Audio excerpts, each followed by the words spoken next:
Fala galera, boas-vindas a mais um Clube do Livro aqui no Dados Críticos. Eu sou o Theory e hoje a gente vai falar sobre o livro Neuromancer, do William Gibson. Um livro clássico aí do cyberpunk. Na verdade, eu acho que um dos primeiros aí que cunhou esse termo. Para nossa reunião do Clube do Livro aqui, temos os nossos integrantes. Bom dia, boa tarde, boa noite, Carol. Bom dia, estou lidando com o ataque de um gato selvagem. Se eu não me engano, essa foi a nossa primeira leitura de um livro nessa temática de ficção científica tão específica. Eu posso dizer que foi, no mínimo, uma leitura interessante. Vamos ver o que isso significa logo em seguida. Temos conosco também ele, Felipe. Bom dia, Felipe. Bom dia, boa tarde, boa noite. Primeiro livro de ficção científica desse estilo cyberpunk que eu leio, apesar de gostar bastante do tema. Eu diria que sim, é um livro difícil de ler, mas é um livro que traz reflexões éticas e filosóficas interessantes. Temos também conosco Jesse. Bom dia, Jesse. Bom dia, galera. Realmente, esse é o primeiro cyberpunk que eu leio também. É um livro que trouxe aí pra mim um misto de sentimentos, mas muito, muito massa. Por último, temos ele, Kuma. Bom dia, Kuma. Bom dia, galera, tudo bom? Bom, eu indiquei esse livro, eu amo demais cyberpunk, e foi o primeiro livro que me fez procurar termo de TI no Google, então tem isso também. É isso aí, cara, muito bom. Eu, de modo geral, né, eu até falei isso no grupo lá nosso, que ler esse livro pra mim foi como se fosse uma experiência, sei lá, cara, alucinógena, porque eu fiquei completamente assim, que é isso, cara? Parece que... Eu posso dizer que essa é a ideia, cara, essa é a ideia. Parece que pegaram o livro e jogaram na minha cara, assim, sabe, engole essa informação, vral, pá! E eu, meu Deus. É mais ou menos isso mesmo. Não é, mano? Que isso, a gente vai falar um pouco melhor, né? Mas acho que faz todo sentido com a proposta dele, né? Mas vamos lá, vamos falar um pouco do autor antes de qualquer coisa, né? William Gibson é um autor norte-americano.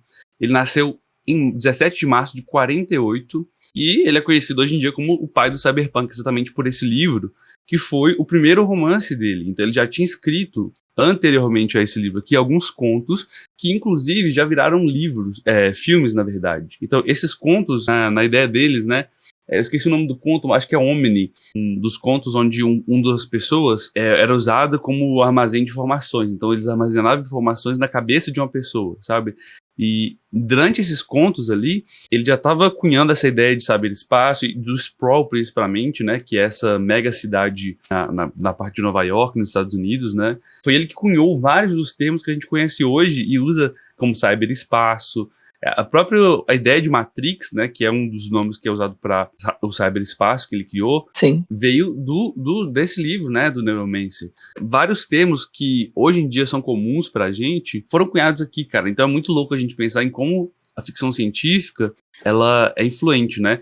Esse livro aqui é tão importante para a ficção científica, né, que ele ganhou o que se chama de Tríplice Coroa, que foi os 3 prêmios mais importantes assim da ficção científica, né? Que é o Prêmio Nebula, o Prêmio Hugo e o Prêmio Philip K. Dick. Por toda a influência que ele teve, por todo o background, cenário que ele criou, foi muito importante aí e teve vários reconhecimentos, né? Como o primeiro livro. A gente tem também 2 sequências, né, que é o Count Zero, que é o segundo livro, e o Mona Lisa Overdrive, que é o terceiro, que também é conhecido como trilogia do Sprawl. Uma curiosidade aí também é que grande parte desse romance do Neuromancer foi escrito em uma máquina de escrever, porque foi antes, né, em 84 ali, Sim. foi antes dos computadores serem popularizados, um termo que a gente tem hoje. Então a internet não existia do jeito que a gente, existia de um jeito muito incipiente, né? Sim. E é incrível como, mesmo assim, eu fiquei impressionado, viu, gente? Uhum. Muitos conceitos que ele colocou aqui são hoje naturais pra gente. Então, é muito louco como a ficção científica, ela consegue, muitas vezes, extrapolar e repensar a realidade, né? Eu acho que um dos principais papéis acaba sendo esse, né? Sim. De modo geral, sobre a autora é isso. Alguma coisa que vocês queiram falar, pessoal? É muito bizarro pensar, pra mim, né, que duas minhas obras favoritas, que é Matrix, vários outros animes, Akira, e vários outros tiraram coisas, tipo, pontos, né, antes que você falou, tipo, termos e coisinhas que saem daqui, você fala, caralho, mano, que bagulho foda. Eu acho incrível pensar nisso, tipo, olhar pro bagulho e falar, mano, o gênero Matrix não ia existir sem isso, tá ligado? Uhum. Eu acho muito da hora. E lembrando que Ghost in the Shell, dos melhores animes do mundo também. Sim, lembrando que, né, como o Teru falou, é um livro que foi publicado em 1984. Existia já essa coisa, eles chamam, parece que é uma coisa reguladora, eles chamam de Turing, né, que é o... Um setor ali do governo. Tipo, é uma referência ao Turing, né, pelo que eu entendi. Mas criar todo esse conceito, todo esse universo, nessa época, numa máquina de escrever, é surreal, é surreal. É mais ou menos aquele sentimento que a gente teve com Fundação, de tantas coisas que ele falava na história que só viriam ser possíveis, sei lá, uma cacetada de anos pra frente. É muito, muito interessante isso. Eu acho que tem que tomar um grande cuidado aqui, que eu tive que fazer durante o livro, assim, porque para não cometer, sabe, anacronismo, assim, tipo, é você julgar a obra que é do seu tempo, baseada no seu tempo, com a visão de hoje, e quando a gente leu, sei lá, Pilares da Terra, a gente fez isso, só que como tá muito perto, e às vezes as extrapolações que eles fazem são muito próximas da nossa realidade, e depois o cyberpunk se tornou uma espécie de gênero mesmo. A gente tem um RPG de cyberpunk, né, que pra gente que joga RPG é um negócio muito comum, assim, de você ouvir falar, você ter termos. Então acaba que como algo se tornou comum pra gente, pelo menos pra mim, tá? Eu li às vezes e falava assim, nossa, mas isso é tão batido. Mas é batido porque esse livro fez, sabe? Esse livro iniciou. Então, antes disso, não existia nada. Então tem que levar muito isso em consideração. E eu tive que levar enquanto eu li o livro, pra não falar assim, pô, velho, que isso, sabe? Pra que você tá explicando esse negócio aqui, sendo que, sabe, é um conceito básico. Mas é um conceito básico porque ele explicou um dia. É um conceito básico pra gente hoje, 1 zilhão de anos pra frente, né? Se fez ser básico é muito por causa dele, né? Exato. Exatamente, cara. Sobre o contexto histórico, eu acho que é importante, porque acho que esse livro é um produto aí do seu tempo também, que foi lançado em 84, né? Olha, o auge da Guerra Fria, né? Início da Revolução Tecnológica. Nessa época, o Japão teve um boom, assim, tecnológico, a economia do Japão cresceu. Então, você pensar em tecnologia era você pensar em indústrias japonesas, né? Para quem trabalha aí ou é da área das organizações, né? Você tem o toyotismo também, né? Que é um movimento muito forte das organizações surgindo. Então, as fábricas japonesas, de modo geral, eram sinônimo de tecnologia, de avanço tecnológico. E toda essa crítica também... Movimento punk, né? É o movimento punk, com certeza, né? Que é muitas vezes assim, olha, vamos fazer algo aqui para chocar de alguma forma, sabe? Vamos sair desse padrão, vamos mostrar, entre aspas, aquilo como é, sabe? E tudo isso é muito louco pensar, e muita gente não percebe isso, né? Porque você tá falando de grandes corporações e tal, mas é uma grande crítica ao capitalismo, cara. É um negócio, é muito forte isso, as megacorporações, né? Essa Sim. questão do livre mercado, sabe? Então, as instituições governamentais dependentes dessas empresas, né, muitas vezes são fracas, não conseguem colocar limites, não conseguem cercear, às vezes vira um mundo sem lei, uma terra sem lei, onde quem tem mais dinheiro consegue tudo. Não é muito diferente da realidade, né? Sim, dadas as devidas proporções, né? Eu acho interessante até chamarem de cyberpunk, porque, na essência, o movimento punk era uma contracultura, né? De bater de frente com o que era mainstream, falando em geral, né? Não necessariamente sobre tecnologia, enfim, em geral, o movimento punk tinha a ver com isso. Então, é ir contra essa questão da dominação, do monopólio, de tudo que estava se desenhando, e ele colocar isso nesse sentido tecnológico exacerbado, assim. Muito interessante, muito interessante. E outra discussão que é central no livro, que eu acho muito importante a gente falar, e que é muito atual para nós aqui em 2024, é a questão da inteligência artificial. O próprio nome do livro leva o nome de Neuromancer por causa de uma inteligência artificial chamada Neuromancer, né? Tem irmã de outra muito importante chamada Wintermute. Então, pra gente hoje, com tanta inteligência artificial, ChatGPT, os LMs, como são chamados, o Gemini, e por aí vai, pra gente é algo comum, tá usando inteligência artificial aqui, né? Tipo assim, pra eles, o jeito que ele retrata ali, é um negócio, cara, que faz todo sentido, né? É muito louco, né, cara? Você pensar que naquela época já se discutiu, pô, o que é. Será que a partir de qual momento a inteligência artificial deixa de ser isso? A partir do momento que a gente considera ela como humano, como um ser com vontade própria, nem sei se humano, né? Mas a partir de que momento, já que ela não tem essas amarras que nós temos enquanto humanos biológicos. Morais também. Exato, né? Exato. Moralidade. Nossa, é muito louco pensar isso, cara. Muito louco. É muito interessante essa discussão de moralidade e uso de inteligência artificial naquela época e algo que a gente vê hoje com os artistas, a gente vê hoje com a música, com trabalhos acadêmicos, né? Muito louco é bizarro o quão próximo da nossa realidade isso ainda é, ou cada vez mais próximo da nossa realidade ele é, mesmo sendo um livro escrito tanto tempo atrás. Eu deixo IA tomar decisões por conta própria, eu devo controlá-la, e se eu controlar, eu não estou atingindo um livre-arbítrio, considerando que ela seja algo que já está tomando as decisões por próprias, então é um debate filosófico interessante, hein? É um paradoxo em si mesmo, né? A ideia. Sim. E se ela tiver livre-arbítrio para aprender por si só, ela não pode nos passar questão de intelecto e tirar o livre-arbítrio do ser humano?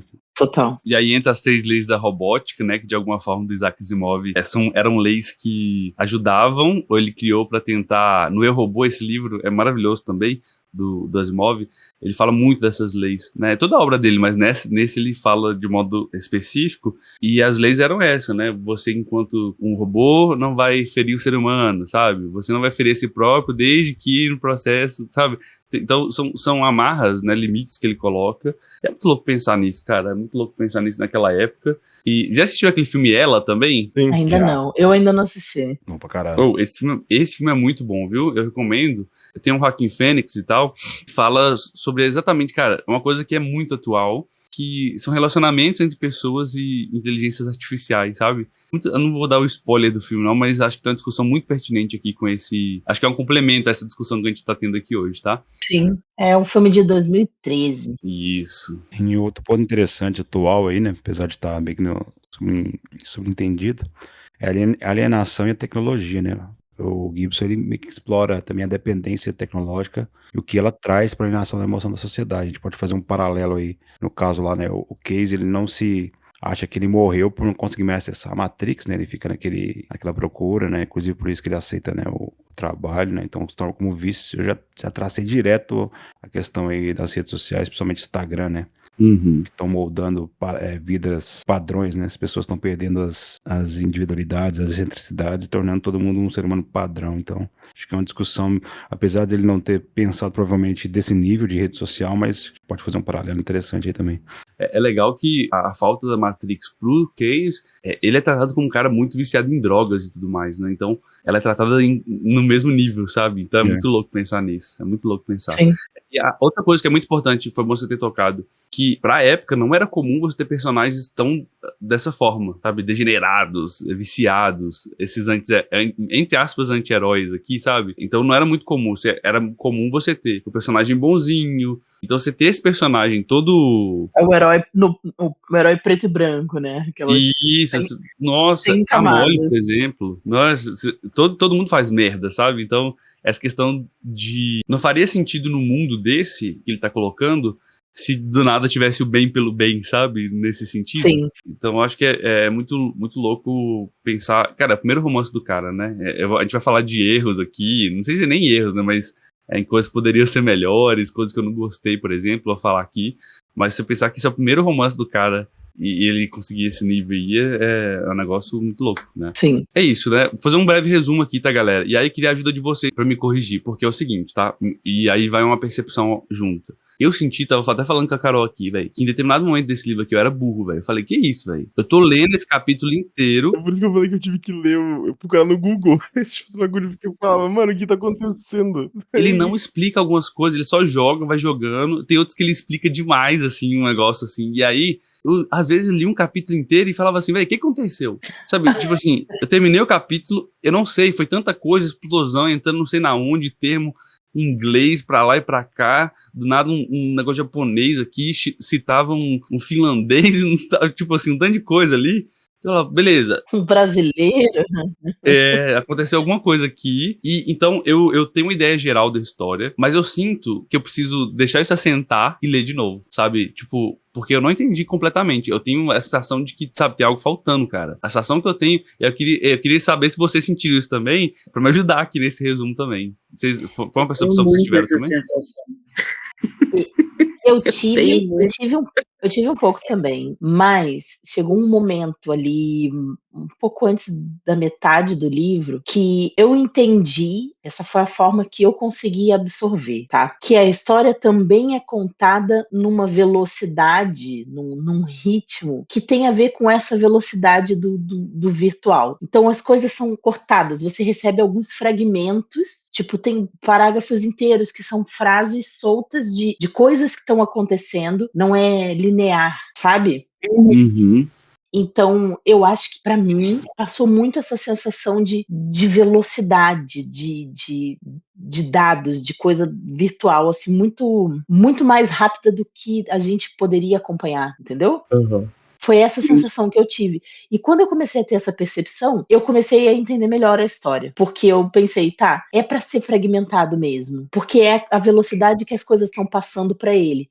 Quando ele, eu não lembro se foi quando ele voltou a primeira vez para o cyberespaço dele, teve exatamente assim, era um parágrafo inteiro que eram tipo frases de coisas que ele estava vendo ou coisas que ele estava sentindo, mais ou menos entrecortadas assim. E eu entendi que isso era para passar alguma coisa. Exato, eu entendi que era para passar alguma coisa de velocidade. Então, na minha cabeça ficou assim: ele tem uma velocidade diferente da velocidade que a gente está acostumada a ver nos livros. Uhum. E acho que foi isso que me pegou. Eu vou levar isso como uma crítica pessoal e de forma que a gente lê livro hoje em dia, né? A gente tá lendo livro, hoje a gente muito dificilmente, né, senta para ler um livro de fato, ou que coisas que a gente fazia alguns anos atrás, pelo menos eu. Então a gente tá sempre lendo livro ou fazendo alguma outra atividade por um audiobook, ou colocando um livro em 4x para ganhar tempo.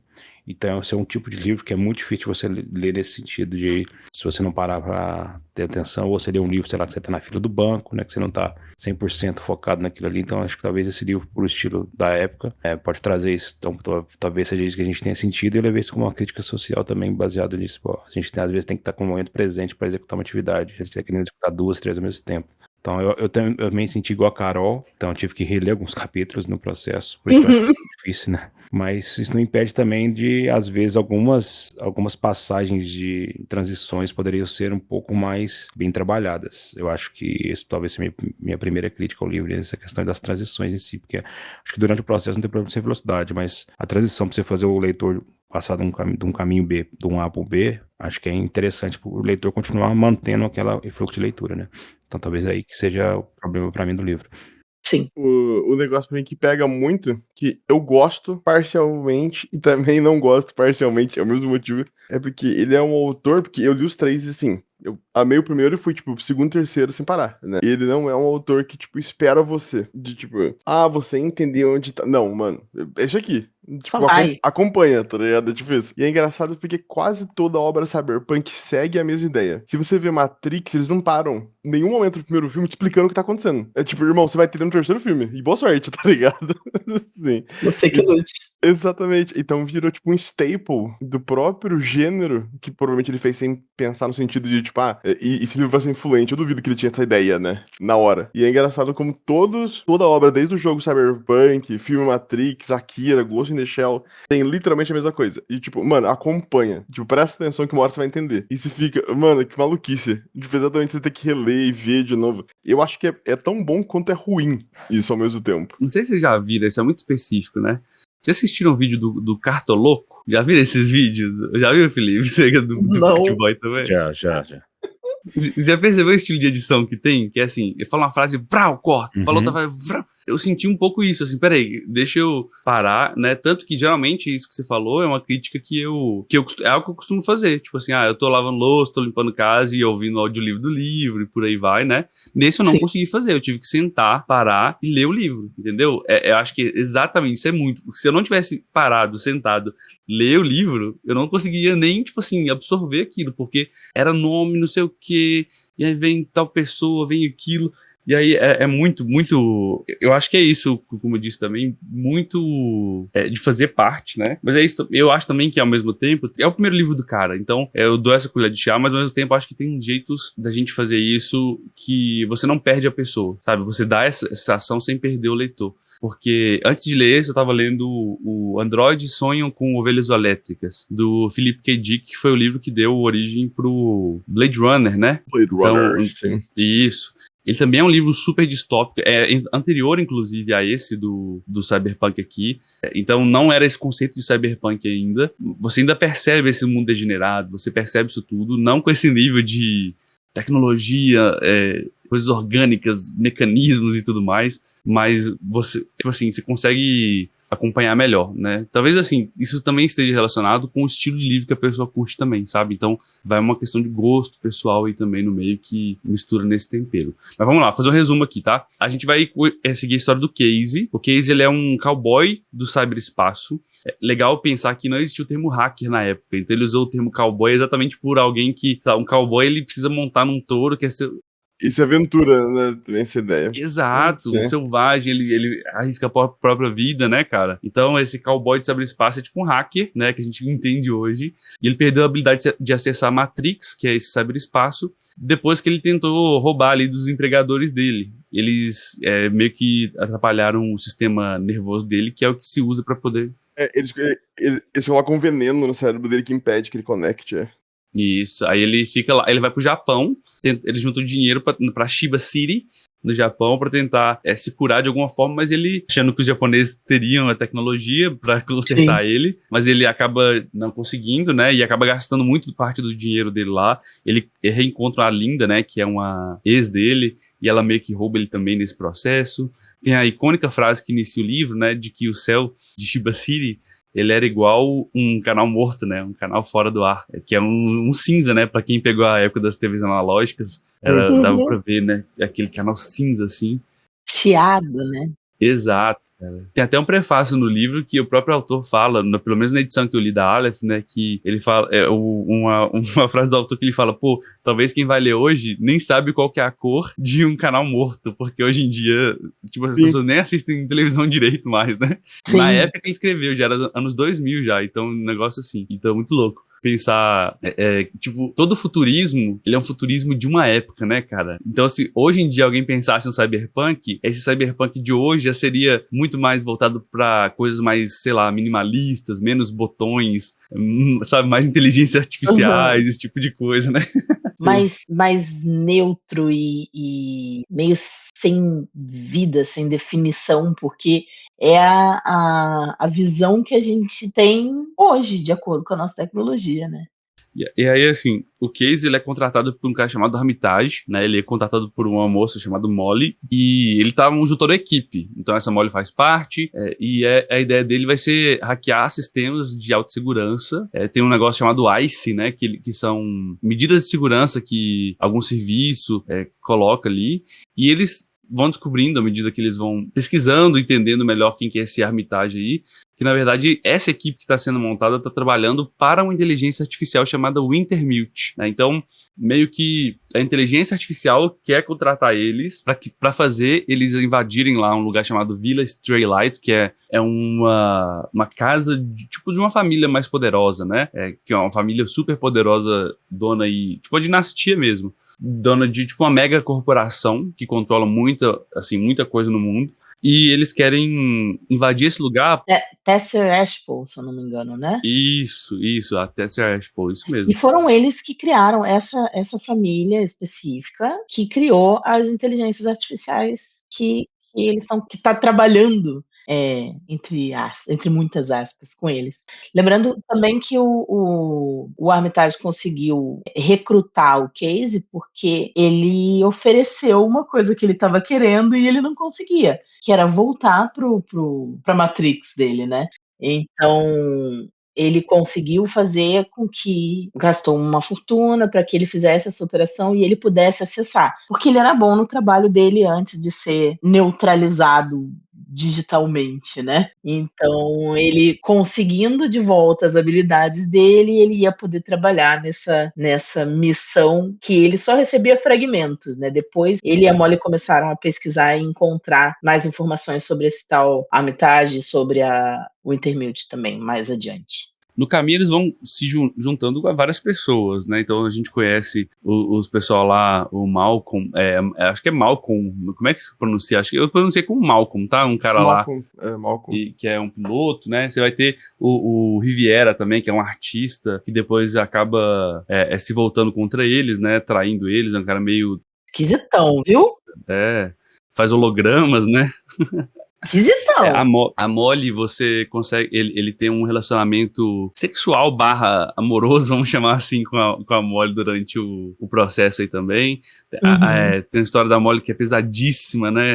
Também a gente vai conversar depois. Sim. E, assim, basicamente, a Wintermute quer que eles vão lá, invadam lá, para poder tirar algumas amarras, algumas restrições que ela tem, para que ela possa se conectar com a outra inteligência artificial, irmã dela, chamada Neuromancer, que dá nome ao livro. Sim. Porque quando elas se conectarem, provavelmente elas vão muito para além das possibilidades, assim, vão crescer gigantescamente e vão para além do que o ser humano pode conseguir, né? Basicamente, a ideia era um pouco essa, né? Assim, eu quero evoluir, cara, mas esses humanos não me deixam. Eu que entendi é um pouco isso, assim, os humanos como um empecilho para a evolução de alguma forma, né? A famosa fase do Pikachu. É isso aí. Elas são partes diferentes de um mesmo projeto, pelo que eu entendi, né? Exato. Exatamente, elas têm, tipo, partes diferentes do mesmo documento, vamos dizer, e elas não conseguem conectar uma com a outra, então elas não têm, tipo, tudo, o tempo todo. Então elas querem realmente entender o que tá acontecendo e se juntar, né? Eu achei curioso que o Neuromancer é carioca. É a inteligência artificial que tá no Rio de Janeiro. Sim. Ah, sim. Um dos livros passa aqui. Ah, é? No Brasil, sim. É muito legal o jeito que ele fala dessa globalização, né, cara? Então, a todo momento ele tá falando de uma pessoa do outro lado do país. Legal isso, porque em 84 isso era uma das perspectivas. E é legal que, tipo assim, do jeito, assim, como eles conseguiram ir pro espaço, tem colonização espacial, pra eles ir pro outro país, assim, faz parte, é tipo um bairro, né, cara? Então, foda-se, né? Sim. Então é muito louco, né? Só um parênteses aqui, rapidão. Uma teoria, tá? O Pikachu não se transformar em Raichu, ó, não entendo nada de Pokémon, tá? Nunca joguei nenhum jogo de Pokémon, assisti só anime, tá? Meu Deus. Lá vem. Lá vamos. O Pikachu não se... Eu vou cortar isso no podcast, tá, galera? Só entre nós aqui, mas eu acho que o Pikachu o Pikachu não evoluir, eu acho que isso é, tipo assim, uma metáfora pro Ash não conseguir, tipo assim, se tornar um adulto, cara. Tipo, ele é sempre um jovem ali, ele não consegue crescer, sabe? Um jovem andando na floresta. E ele fica durante anos fazendo isso, cara, e nunca evolui. Ele não, então, pra mim, é uma questão uma metáfora da adolescência, sabe? É tipo, pô... O complexo de Peter Pan. Perfeitamente, Carol. É isso aí, cara. Né? Bem colocado, Felipe. De 20 anos de Pokémon e ele tem 10 anos ainda, né? Exato, cara. Andando nas mesmas florestas com os mesmos Pokémon. Exatamente. Será que a escala é 1 por 1, né? Tipo, passou 20 minutos no anime, passou 20 minutos lá dentro também? Que isso, cara? Tá em coma. É teoria, tá em coma, né, cara? A gente só tá vendo. Será que isso é uma realidade paralela? Será que o Ash está realmente vivo? Oita. Ó, eu não sei se tem essa teoria tô viajando aqui, o Felipe falou isso aí me vem na mente. Mas depois eu vou pesquisar. Deus. Se não tiver, eu vou escrever, velho. Vou escrever esse negócio do Ash. Abrimos um buraco negro. Mexi em algum complexo aí do Terraformal, desculpa. Porra, velho, mas é porque não faz sentido, cara. Pô, o pessoal joga Pokémon até hoje, aí tem o Ash lá, assim. Toma no cu. Moleque de Voltamos. Fez de parênteses aqui, galera. Caralho, que parênteses, né, mano? Um grande Não, parênteses. fecha o filler, né, no caso. Desculpa, é verdade, fecha o filler. Beleza. No final do livro, meio que consegue, né, juntar as duas inteligências artificiais ali. E existe o contato que o Intermute e a Neuromancer fazem com o Case é completamente diferente, né? Completamente diferente, assim. E existe uma tentativa, de alguma forma, né, eu pelo menos entendi dessa forma, tá? De fazer o case ficar pra sempre ali, sabe? Sabe aquela cena do Matrix, que o que tá no Matrix é mais real do que... É melhor... Mais que não seja real, é melhor do que a realidade? Uhum. O mito da caverna? Pra mim, esse final eu entendi dessa forma, assim. É isso mesmo? Pelo amor de Deus, se você for Red Pill, não assista esse episódio não, tá? Sai fora daqui. Você não é bem-vindo, inclusive. Exatamente.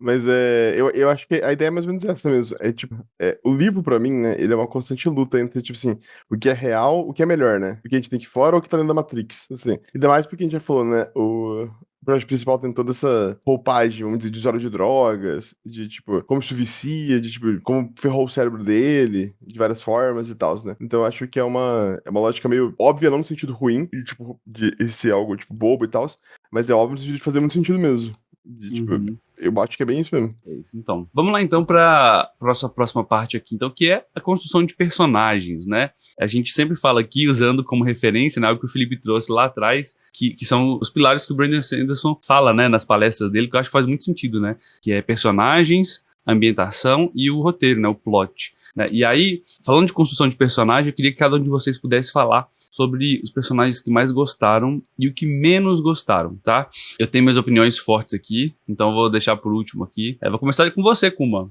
Fala aí pra gente seu personagem predileto e o menos predileto. O meu favorito não tem nem como, é a Molly. De longe. Aí, ó. Eu ia falar também isso, velho. Sim, de longe, cara. A Molly é meu favorito. Não tem, cara. Cara, toda vez que ela aparece, eu fico feliz. Que eu falo, mano, vai ser incrível. Porque ela é maluca. Tá ligado? Que ela é completamente maluca. Eu gosto bastante.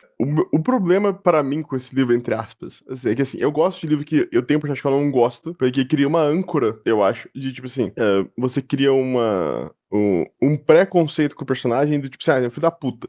E você vê tudo desse jeito. Porque acontece. Não tem como te mentir. Tá ligado? Assim, tipo, acontece. Mas eu acho que o problema pra mim é que os personagens aparecem de uma maneira que eu gosto tanto, que é esse gênero de tipo distópico, tudo fudido, que é difícil ter um personagem que eu não gosto, porque todos, pra mim, foram bem feitos pra ser, tipo, alguma coisa. Eles são meio que monocromáticos, na minha opinião. A maior parte deles, não todos, mas alguns são. Então eles estão ali pra fazer, tipo, uma função na história, é isso. Ou quando faz uma reviravolta, tipo a do artista, esqueci o nome dele. Riviera. Do Riviera, isso. De ter esse momento. E eu acho que, tipo, pra mim, por questão de, tipo, leitor, provavelmente o que eu menos gosto é o Riviera. Porque ele é muito estranho. Pra dizer o mínimo, né? Que eu tive uma percepção diferente de você, como eu senti, talvez por essa velocidade toda, assim, eu não consegui me conectar muito com os personagens, cara. Porque ele ia jogando. Eu me conectei mais com a Molly, exatamente porque em determinado momento ela conta a história dela, que é uma história pesada e tal. E nesse momento, eu consegui falar, pô, olha aí, cara, esse personagem aqui tem motivações, tem não sei o quê. O que a gente acaba vendo essas motivações pelo vício dele e tudo mais, mas são motivações mais simples, né? Tipo, beleza, tô viciado aqui e tal, eu gosto disso aqui, beleza. Agora, a Molly, eu consegui ver mais cor, mais profundidade, assim, porque eu sinto que o ritmo foi tão rápido. Olha, tem esse personagem aqui, tem esse outro aqui. Alguns personagens, eu senti que, tipo assim, eu nem conseguia entender como é que era a aparência dele direito, porque começar a falar de, ele é desse jeito, tem um mecanismo assim, não sei o quê.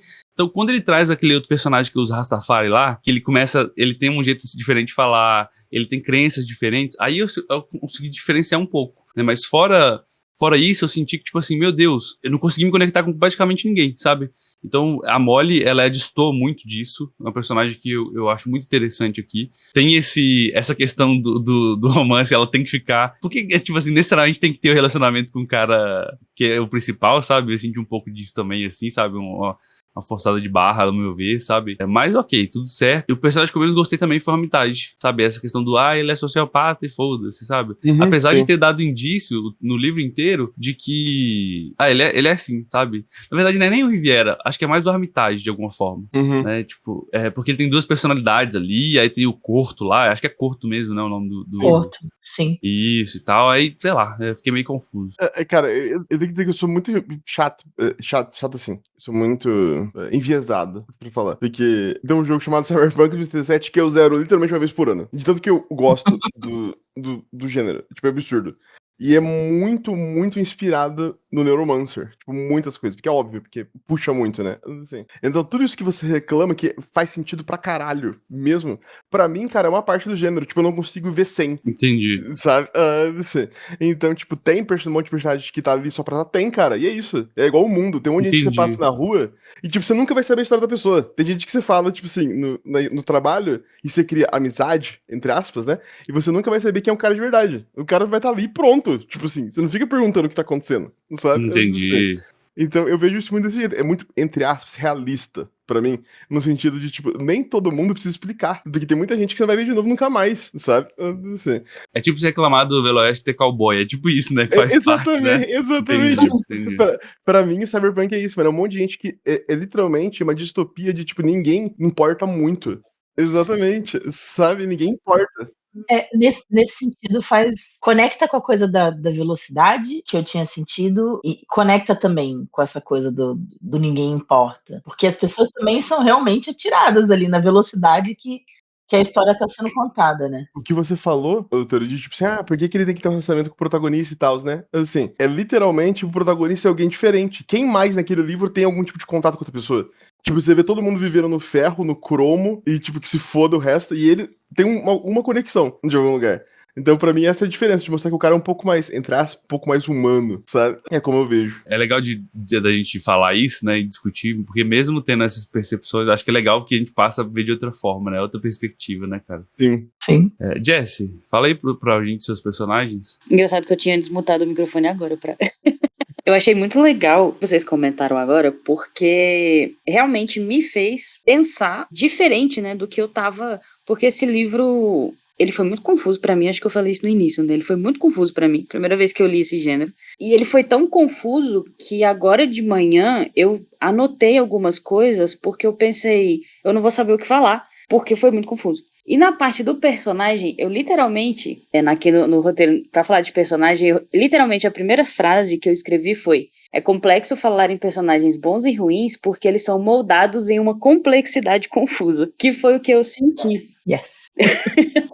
Que foi exatamente o que eu senti. Tipo assim, eles chegam muito rápido, eles vão embora muito rápido. Teve um momento que... Inclusive, eu vou puxar um comentário lá de trás do Felipe, quando ele falou de você não parar para ler, né? Eu também, muitas vezes, ouço o audiobook. E eu tava bem no início ali, e aí ele falou não sei o que da Molly. Eu tive que parar, voltar uma página e ler, porque eu já não lembrava mais quem era Molly. Mas, tipo, bem no início, né? Não, acho que não tinha chegado nem nos 10%. E aí eu parei de ouvir e fui começar a ler. Só que mesmo assim, tipo assim, vinha muitos personagens. Só que isso que o Kuma falou agora de, no final das contas, os personagens não importam, fez total sentido pra mim. Porque eu realmente não consegui separar, sabe? Tipo assim, não, eu gostei muito desse personagem, não gostei desse. E agora com esse comentário de ninguém importa, eu falei, cara... Explodiu minha mente, assim, faz total sentido, porque eu realmente não consegui listar que, poxa, eu gostei desse por isso, isso, sabe, tipo, apesar de, se eu falar que eu concordo que a mulher é a melhor, vai cair na mesma coisa que eu falo todo episódio, então não vou falar dessa vez, que eu prefiro ela. Você não precisa falar, Jess, a gente sabe. Exatamente. É maluco você acordar pro Cyberpunk do tipo assim, que é um gênero muito mal utilizado, na minha opinião. É assim, pouco utilizado. E quando a gente conecta, eu tive a mesma sensação da Jess a primeira vez que eu li, quando eu entendi, mano, ninguém importa nessa porra, tá ligado? E você coloca a mão na cabeça e você vê a distopia abrindo na sua frente, você entende, cara, eu entendo. Sim. Sim, e tem um outro detalhe que eu anotei aqui, que eu acho legal falar.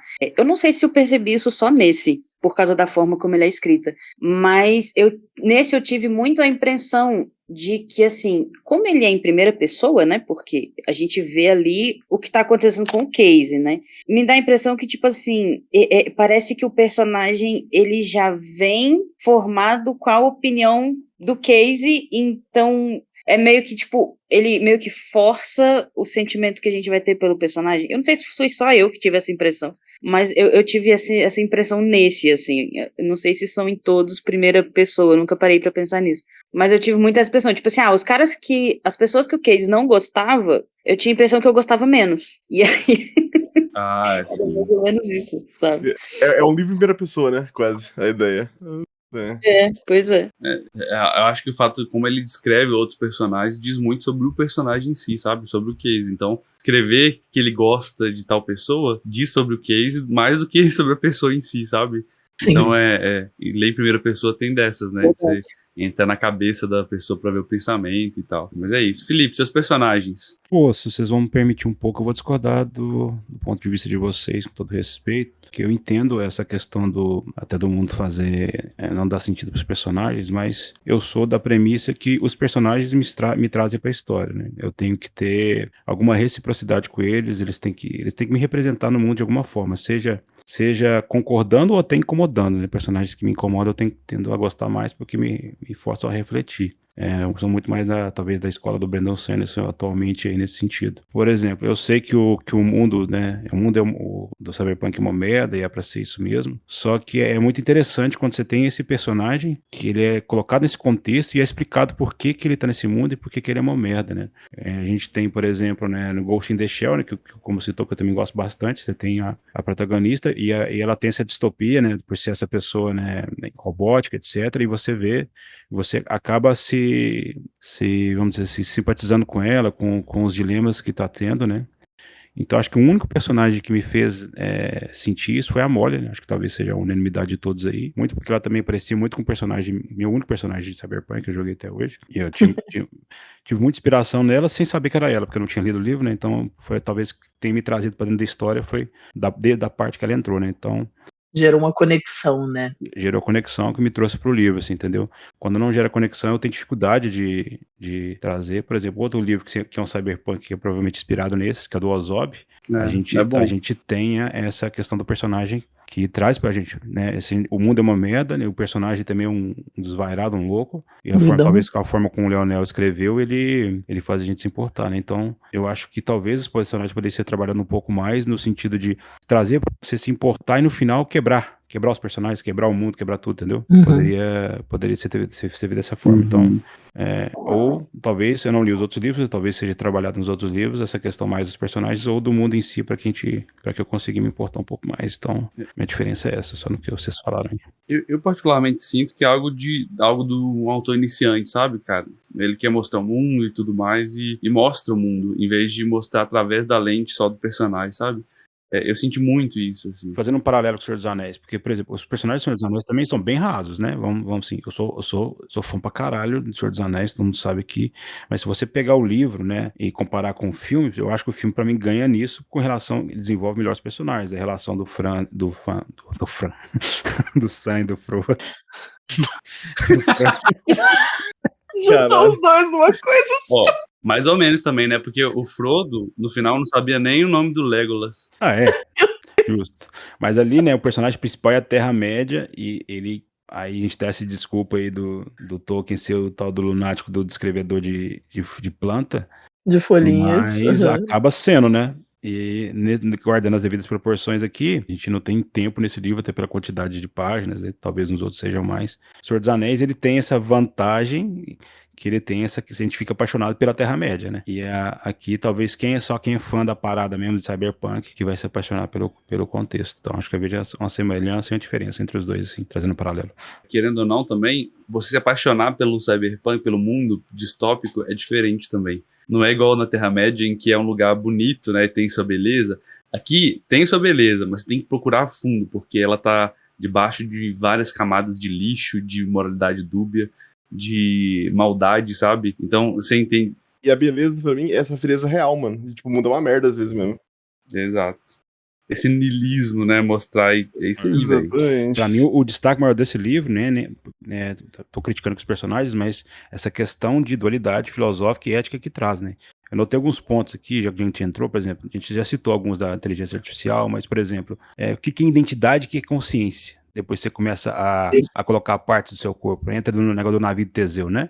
Você começa a colocar parte do seu corpo e até que ponto você é o Felipe, até que ponto eu posso me encher de coisas de implantes, até que ponto eu vou pegar minha consciência, eu vou colocar no computador. Então traz essas questões assim que eu acho muito mais interessantes nesse livro do que os próprios personagens em si. Pô, e aquele negócio lá de você morrer e poder guardar suas memórias num dispositivo, velho, isso é uma discussão muito foda, cara. É muito foda isso, velho. Eu não vou ficar muito diferente de vocês, pra falar a verdade. Eu gostei bastante da Molly. Ela parece transitar com um pouco mais de segurança nesse mundo zoado e faz com que a gente acompanhe melhor, eu acho. Mas eu fiquei pensando bastante sobre isso nos últimos dias, né? Porque eu tava lendo agora nesses últimos dias e eu só pensava assim: qual é o personagem que eu gostei? Qual é o personagem que eu não gostei? O que eu vou levar pro Clube do Livro? Pensando na minha cabeça. Porque eu não sei se eu consegui, eu entendi com o que o Felipe falou. Eu não consegui me conectar muito com os personagens, porque, e eu entendo isso, é um gênero que eu não tô acostumada a ler, uma velocidade diferente, envolve muitas questões para além de só o livro e a minha percepção, né? Como o Felipe falou lá no início, não é um livro que foi feito pra gente ler nos modos, né, no modelo que a gente vive hoje. Ele foi feito para um comportamento de consumo diferente. Então é uma coisa que precisa ser digerida com mais calma, como o Tero falou também no início. Talvez, tipo, reler e observar os detalhes que a gente deixou passar dessa primeira leitura. Então, eu não consegui me conectar com muitos personagens, mas eu gostei também da Molly. Não sei dizer se teve algum personagem que eu não gostei, assim, a ponto de se destacar, no sentido de que eu não gostei mesmo desse personagem. Achei o Riviera perturbador, mas não necessariamente desgostei dele. Eu não sei explicar. Ele é perturbador, mas não ao ponto de eu criar um ódio por ele, sabe? Sim. O Armitage também é praticamente um fantoche, né? Um fragmento de uma pessoa que existiu, que estava sendo manipulada para ser aquilo. Então, o próprio Casey mesmo parece que está sempre de um lado para o outro, recebendo só fragmentos de informação para poder fazer as coisas. Ele vive de um jeito muito arriscado em geral, né? Porque desde que ele tinha perdido a conexão dele com o cyberespaço, ele meio que estava encontrando uma forma de morrer.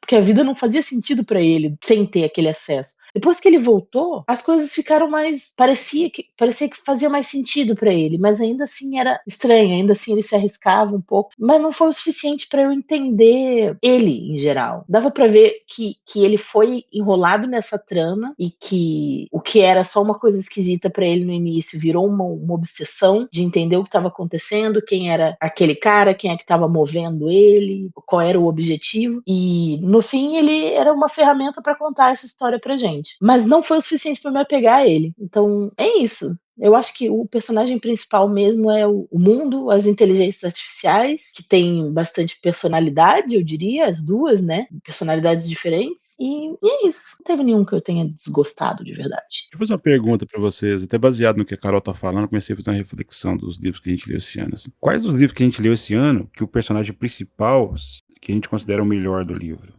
Vamos pensar. Calma aí.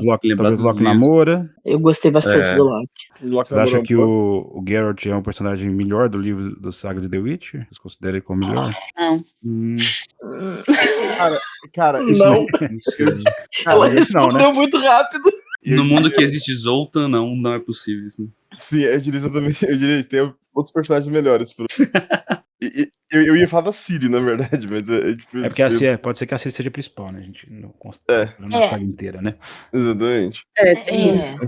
Eu, no geral, gosto da Ciri, mas não gosto da forma que ela foi desenvolvida, em certo ponto. Aí a gente volta pro meu drama do início do ano. É a discussão que a gente teve 1000 vezes, né? Mas daí a discussão pra mim não é pelo cara personagem, pelo escritor. São coisas diferentes. Pra mim, a Ciri é o melhor personagem. Do Mistborn lá, a menina lá, esqueci o nome dela, a Vin, a principal. Não acho que ela era a melhor personagem, não. O que é o Ciri? Eu tô pensando que talvez seja o padrão, né? Tipo, talvez o personagem principal ele só seja a ferramenta, trazer os contextos em volta e cada um. Eu tô pensando nessa análise crítica mesmo, como a gente escreveu uma coisa no dia, sabe? Só esse veículo. Mas o Locke Lamora era um personagem muito bom. Ah. Ele destoou, que eu tava olhando a lista dos livros que a gente leu esse ano, e realmente, de todos os livros que a gente leu esse ano, eu acho que ele se destaca.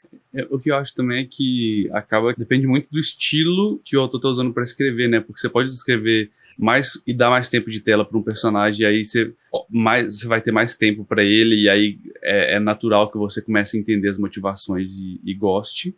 Mas ao mesmo tempo, com mais tempo, você pode fazer a pessoa odiar, né? Tem livro que você sai odiando o personagem principal, porque, meu Deus, que só decisão errada, sabe? Sabe aquele filme de terror que a pessoa faz tudo errado, né? Você fala, não!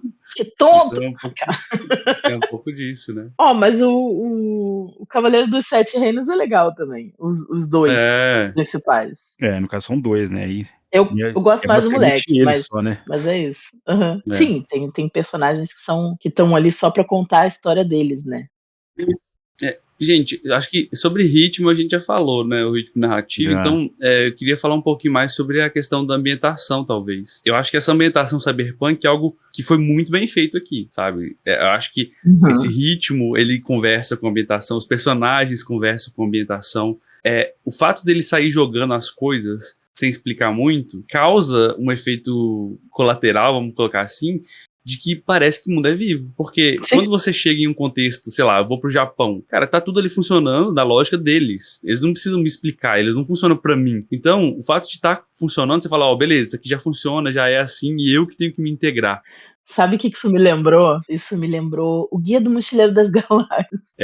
Porque ele também não se explica. Ele vai jogando umas maluquices pra você e às vezes tem páginas inteiras que não fazem sentido nenhum, mas você entende dentro do contexto da história que aquilo, de uma forma torta, faz sentido sim. E eu acabei fazendo esse paralelo, porque também é um livro que fala de uma coisa que, tipo, completamente fora da realidade.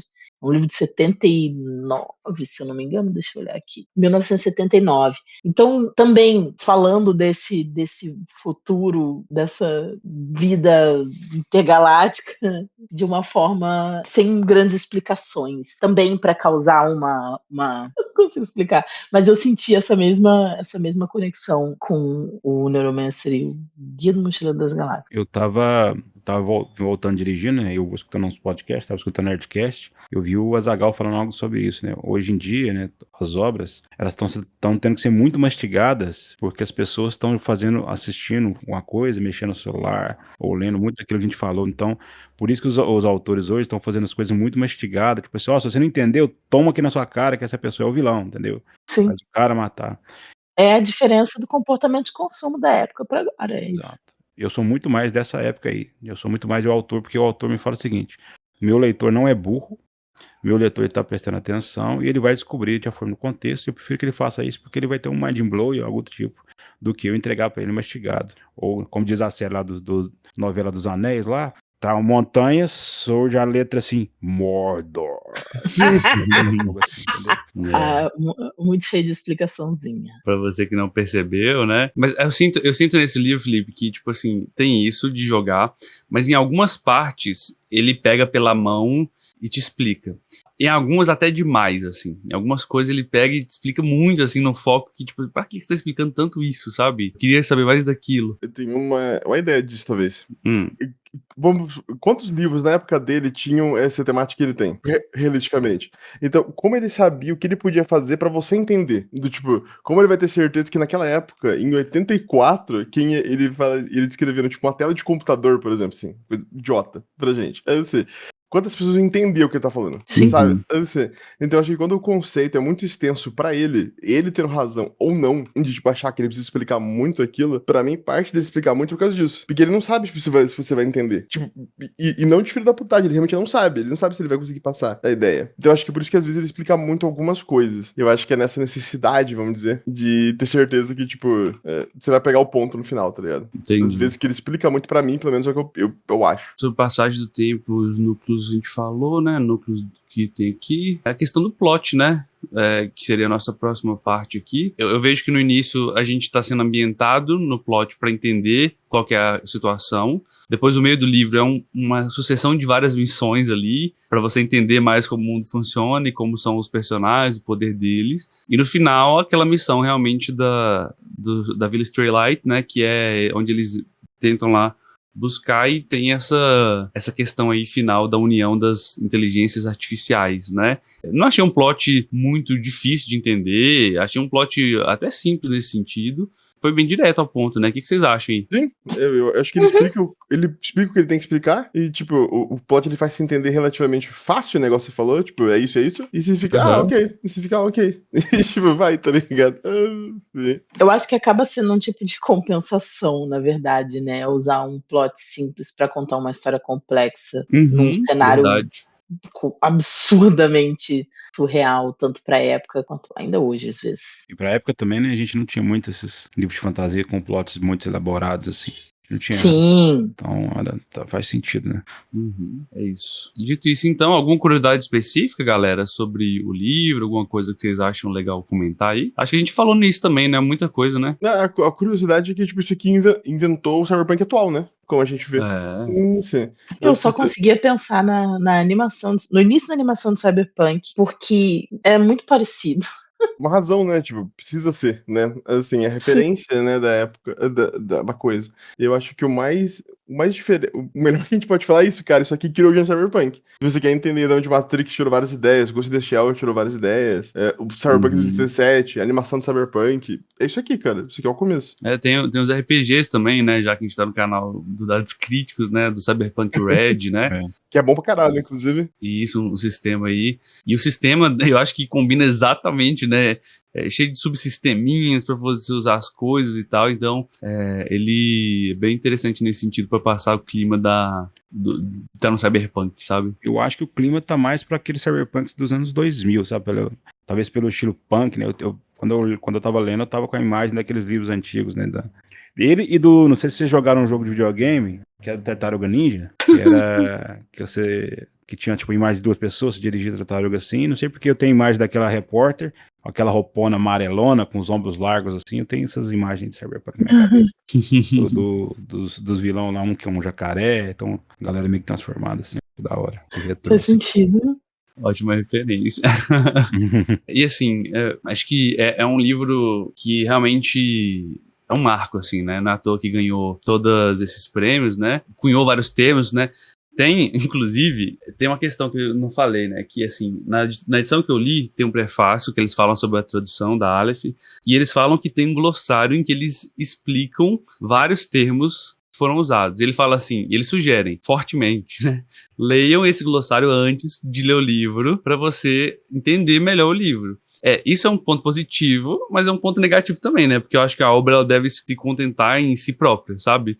Mas o fato de ter esse glossário, ter eles explicando tudo isso, ajuda muito a gente pelo menos me ajudou bastante a conseguir entender melhor. Mas aí eu vou dar uma cartada no C. Então a gente não pode ler Guimarães Rosa nunca, né? Exatamente. Não, é verdade. Porque é a mesma coisa. E outra, quem pulou esse glossário foi a editora. No livro original não tem, não. Você fala, irmão, boa sorte. É o famoso você que lute. Exatamente. Quem fez isso é a gente, não ele. E eu acho que isso é a editora tentando fazer exatamente isso, adaptar pro nosso tempo, né? Pra essa, tipo assim, beleza, deixa eu mastigar aqui, né? Sim, exatamente. Eu prefiro um glossário do que asterisco e depois tem que ir lá no final e procurar ali embaixo. Exatamente. Que ódio que me dá desses asteriscos. Eu abandonei Os Miseráveis por causa desse monte de asterisco. É isso. Miseráveis eu vou ler no começo do ano que vem. Boa sorte. Boa sorte, é triste, cara. Boa sorte mesmo. Ele é interessante, só que, enfim, é um livro gigantesco, cheio de parênteses, e é difícil ler com tantos parênteses quando você perde atenção com facilidade. Mas é interessante. A história é muito interessante. Pessoal, dito isso, então, opinião geral dos livros e indicações que vocês tiverem pra gente fechar nosso encontro de hoje. Vou começar com você, Carol. Fique à vontade. Então, pessoal, eu indicaria o livro com ressalvas, porque, por causa de tudo que a gente conversou aqui, indicaria, sim, para quem está interessado no universo do Cyberpunk, mas com a ressalva de ler com calma, reler se for preciso, para entender a história e o ritmo dela sem coisas no caminho, sabe? Sem distrações. Porque eu acho que é uma história interessante, mas que precisa ser lida com muita calma para não se perder, senão a gente se perde.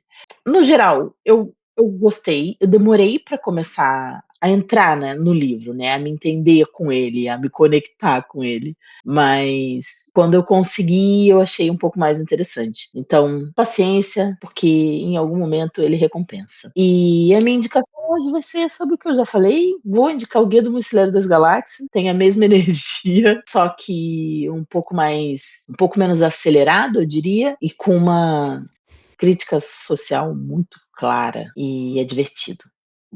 Leiam o Guia do Mochileiro das Galáxias. E é isso. Felipe, Bom, eu indico esse livro para quem gosta muito do tema, né, Matrix, Ghost in the Shell, Blade Runner, esse tipo de coisa, e quer conhecer de onde veio a fonte, né? Então, escuta esse podcast aqui, se interessa pelo livro. Leia quando você tiver tempo para ler, não leia fazendo outras atividades, porque você vai se fuder. Então, se você tiver um tempinho para ler, né, sentar, ler, desgostar da história. Eu critiquei na questão dos personagens, e o que me faz gostar mais da história são os personagens. Mas como eu continuei lendo aqui, eu vi que esse livro ele traz outras questões muito importantes, né? Que vai além do livro, com essas questões que discutiu, né? Questões filosóficas bem atuais aí. Então, se você gosta também dessa área de ética, filosofia, pode ser bastante legal você trazer um paralelo com os dias de hoje. Então, eu acho bem interessante. Então, acho que é um livro que se sobreviveu até hoje, é falado até hoje, é porque ele obviamente tem o seu valor. Todo livro, ele né, geralmente, que passa décadas suas aí, permanece relevante, ele tem que ser lido, se você gosta de ler livros, né. Eu indicaria, né, talvez aí, mangá de Ghost in the Shell, sim, estou indicando um mangá pela primeira vez na minha vida. Oh, E esse livro tem um paralelo interessante, apesar de ser um pouco diferente, com Star Wars, pra mim. Essa questão suja de Star Wars, né? A questão de galeras vivendo nas vielas, nos becos, com tecnologia misturada, né? Tem muito cyberpunk nisso, apesar de ser um pouco diferente, né? Então eu indicaria os livros da trilogia da Aftermath de Star Wars, que contam muito dessa questão suja, né, das galeras, tendo que socatear a tecnologia. Então é um livro bem interessante, uma trilogia bem interessante aí, que pode trazer alguns paralelos, mas mais por saber espaço. A minha indicação seria essa. boa. Jesse, Eu indico esse livro também, na verdade. Como eu falei no início, foi muito confuso, mas é um livro que eu quero ler novamente com calma, sem necessariamente um prazo, né? Porque acaba também que os livros que a gente lê aqui, a gente precisa terminar eles rápido, né? Então, eu acho que esse é um livro para você ler realmente com calma. Indico para quem, principalmente depois de saber tudo que a gente falou aqui, eu acho que fica até um pouco mais fácil de você ler. Eu fiquei feliz, na verdade, de ter insistido, porque em determinado momento eu pensei em mandar no nosso grupo que eu não ia conseguir continuar a ler ele. Mas eu fiquei feliz de ter insistido, porque ele me trouxe um conhecimento novo mesmo, né? Tipo, a primeira vez que eu tive contato com um livro nessa temática, assim, de cyberpunk mesmo, então acho que agregou muitas coisas. Então acho que realmente, se você tiver paciência, você vai querer ler o segundo também. Eu, pelo menos, quero ler o segundo. E a minha indicação é um livro que, na verdade, não é de cyberpunk, mas é de ficção científica. E eu gosto muito dele, apesar de ter odiado o livro, ter odiado o filme, mas essa é uma outra discussão, né? Que é Jogador Número 1, que também é uma distopia, ficção científica e, enfim, eu gostei muito dele. Indico para quem gosta dessa parte de distopias com cyberespaço e tudo mais. muito bom. Obrigado, Jesse. Kuma, Galera, eu indico pra caralho. Eu acho muito, muito bom, muito divertido. Se você curte cyberpunk, ou se você curte tecnologia no geral, é legal a ideia. Mais pelo que o Felipe falou, eu acho, até a ética e a filosofia que discute do tipo, o quanto de tecnologia faria você parar de ser humano? É tipo, essa discussão de cyberpunk, qualquer coisa de cyberpunk pra mim. E é por isso que a minha indicação vai ser duas coisas. Hoje vai ser um mangá também, que é o Akira, um dos que é muito... o mangá é melhor do que o filme, no sentido de explica melhor algumas coisas, não sei. Mas o filme também é bom pra caralho. Se você só tiver, tipo, algumas horas, o filme encaixa perfeitamente. Mas a minha indicação de livro é o Count Zero. Porque o final dessa trilogia é absurdo. Então, se eu puder indicar uma coisa pra você, ler o segundo e ler o terceiro depois. Porque é muito, muito bom. muito bom. Valeu pela indicação. Eu também indico, galera, esse livro. Eu sinto que tem coisa que é feita, de certa forma, pra incomodar. Eu acho que o punk, ele não se veste daquele jeito pra ser bonitinho. Ele se veste pra causar incômodo, sabe? Então, quando você tem um cyberpunk, exatamente não me entenda errado nessa analogia que eu vou fazer, mas Tem livros que eles só ficam melhores depois que ele acaba, porque ele foi feito para causar um certo incômodo de alguma forma. Eu posso citar, por exemplo, um livro que não tem nada a ver, mas que funciona desse jeito para mim, pelo menos, que é o Memórias Póstumas de Brás Cubas também. Que é um livro que, enquanto você tá lendo, você fala assim, que é isso, cara? Que um incômodo, um negócio estranho. E quando você termina o livro, e aquele livro vai assentando, você vai refletindo sobre o mundo, sobre as reflexões que ele trouxe, sobre como que aquilo se relaciona com a realidade, sobre por que foi feito daquele jeito, aquilo começa a ganhar uma outra tonalidade, uma outra cor, que enquanto você tava ali, você fala, verdade, cara, tinha motivo pra causar aquele incômodo, sabe?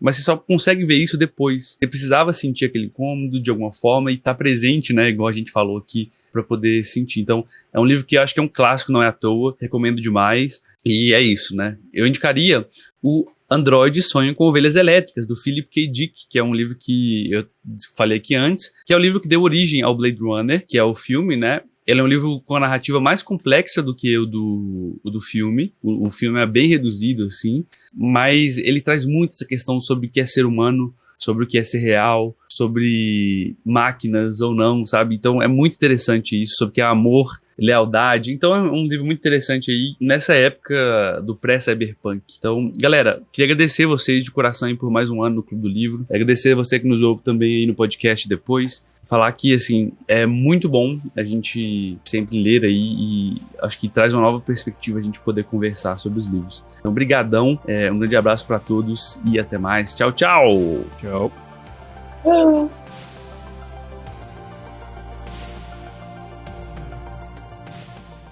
Este podcast foi editado pelo Dados Críticos.